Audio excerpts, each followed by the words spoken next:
continue in the respiratory therapy department for our healthcare highlights at Sidney Regional Medical Center. I am talking with Shirley Wilson, who is in charge of inpatient respiratory therapy. She's a respiratory therapist herself. So Shirley, right off the top, what kind of cases do you see in respiratory therapy? Well, we see people who have a lot of breathing disorders. We see asthmatics. We see people that have COPD. We see a lot of people that have been in accidents. Perhaps they have broken ribs or something like that. People that have been injured so badly that they need to have someone breathe for them. So how long have you been doing this, Shirley? Well, I have been a registered respiratory therapist for 30 years, and I have been involved in respiratory therapy for 34. And I just heard that you are one of 11 people in the entire state of Nebraska with a special certification. What's the special certification you earned? Well, I just passed a test that given by the NBRC, and I am a registered respiratory therapist. I'm an adult critical care specialist with the NBRC. So what does that mean? It shows competence in the ability to care for adults that are critically ill. What kind of education goes into a position like this? Well, you go to school at a certified respiratory therapy school. There are many in the area that are very, very good. You can start with a 2-year degree and a bachelor's degree, and now they actually have a master's degree for respiratory therapy here in the United States. You have to have some education that covers neonatal respiratory therapy, pediatric respiratory therapy, adult respiratory therapy, and other modes such as sleep labs and cardiopulmonary care. When I think of respiratory therapy, especially after 2020, you'll automatically go to COVID-19. Yes, you have to. Can you kind of explain what exactly happened and how you were able to handle things? We had people that were very, very sick. They had multiple organ issues that we had to stay on top of and take care of all of that so they could go home and be with their families.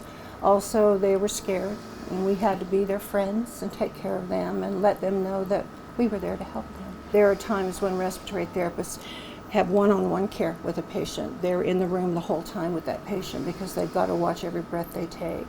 We work very closely with nurses, with doctors, occupational therapists, and physical therapists to try to get those people well. And then at the same time, we also have to give them a lot of moral support. Very good. Yeah. All right, Shirley, let's get into some of the equipment. You're standing right by one right now, some Yes. equipment here. This was used, I'm sure, not only during COVID-19, but whenever there are issues that people need to come in for. Well, we're real proud of this ventilator. It's just something that we really love, and we use this one in the emergency room. This ventilator can go to an MRI room, because if you're getting an MRI, you can't have metal because there's a big magnet. That's right. So this ventilator is made to not be attracted to that. There's a lot of modes on here. We have some very simple modes where it just breathes for the people, and then if they become very, very sick, we can do some things to help them out, to get them over those hard times. COVID patients didn't get put on a ventilator as much as our BiPAP did. This machine is a V60. It's much like people you see at home. They have CPAP at home because they're having trouble with their breathing, they're snoring and all that. This has a mask that goes on their face, and it has straps on it. And we can breathe for them and ventilate for them and get that carbon dioxide off. And we can change the rate, we can change the pressure, we can change the tidal volume, how much goes into them. This came in very handy during that challenging Yes, 2020. these were our workhorses. We had these going all the time. We watched them very closely. We had patients that wore them day and night for days and days and days, and I don't know how they did it, but we had so many of them went home. We're so proud. It was very fulfilling to take care of those patients and get them to go home.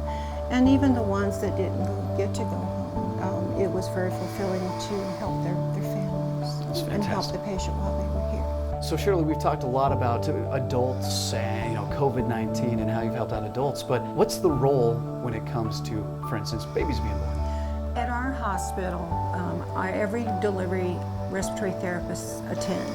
One will be in attendance.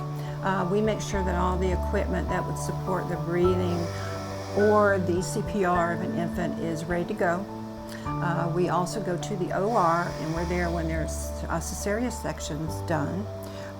We are able to intubate a patient and able to bag a patient and do CPR for those patients.